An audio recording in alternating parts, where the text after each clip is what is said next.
My grandpa passed away last year, and it's been something I've really had to think about and had to kind of work throughout the year. Grief works in really weird ways, right? One day, you don't think about what you've lost or what you're going through at all. And then the next day, it's like this kind of cascade of just badness, just darkness. And that's how it was for me when I lost my grandpa. I lost my grandpa a little more than a year ago, and at first, I didn't care. He passed away, and I stood up there with the rest of my family, all of them weeping, and I stood there and I didn't shed a single tear. I never once cried. I never once felt anything. And now I'm sitting here, a year and a half later. I wake up this morning, and it's just one of those days where you're just overcome with grief and sorrow, right? This whole day has been difficult. It's been gloomy, rainy. It's been hard. And I sit here with my dog in the room, and I'm just sitting thinking, like, wow, like, he's not here anymore. My grandpa was a wonderful man. He was so incredibly smart. He dedicated nearly his entire life to learning. He could have an educated talk with you about nearly anything, from spirituality to mechanics to, video technology. He knew a ton. He knew more than anyone else that I know. And it is my hope one day, I aspire to be like him. And so, again, I'm sitting here just overcome with grief and overcome with regret. Because for so long, I've lived this lifestyle of me, and I haven't been living as unto the Lord, and I haven't been pursuing anyone else or anything else.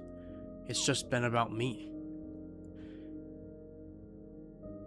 And so as I sit here editing up this kind of tribute to my grandpa, I need to let you guys know, you guys, don't become like who I was or who I really am now.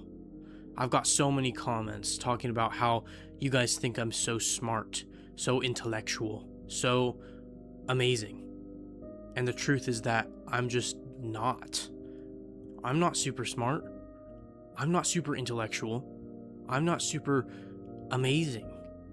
I'm a rotten, evil person who, for the better part of my life, has just been focusing on himself. I've just been focusing on what I want and, who I want to be around.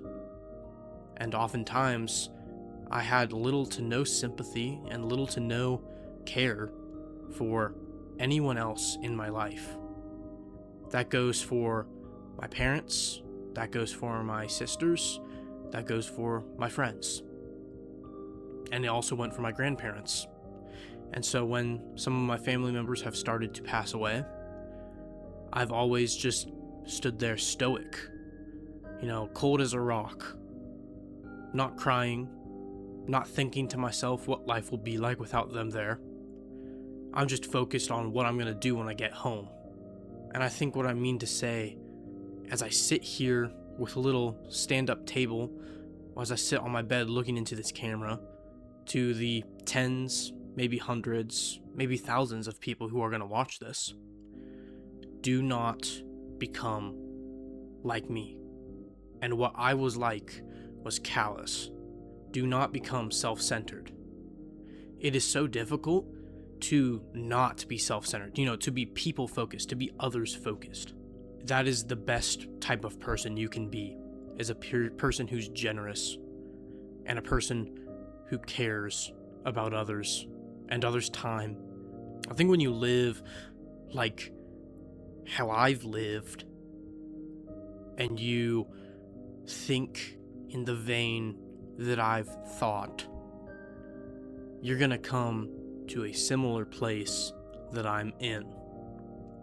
Even if you're in completely different circumstances, right? You're going to experience a lot of the same things. If you're so caught up in yourself, you're gonna come to a place that I've been at where you realize you didn't give people time. You didn't respect their time. And now some of their time is up. For some of them, some of these people that you care about so much, their time's done. It's no longer there.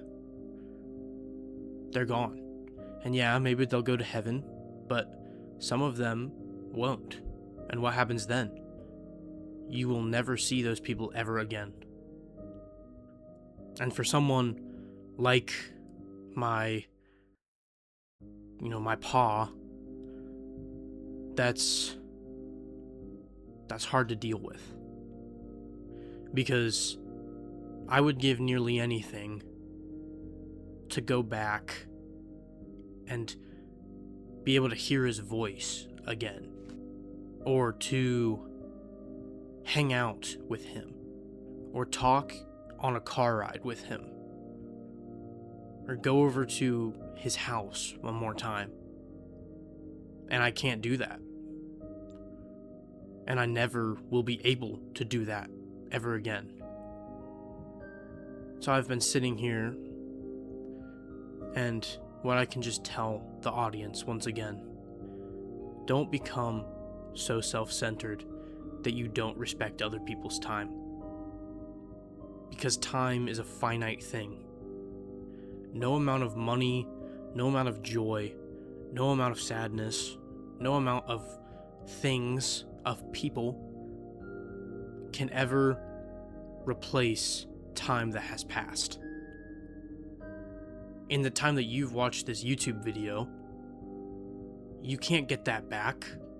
Even if you won the lottery and made $1 billion, you would still be mortal. You couldn't go back in time, couldn't relive memories. And so that's why you should grow up, be respectful, be caring, and care about others' time. Be respectful of others' time instead of just your own. That's all I have to say. Thank you guys for watching. Peace.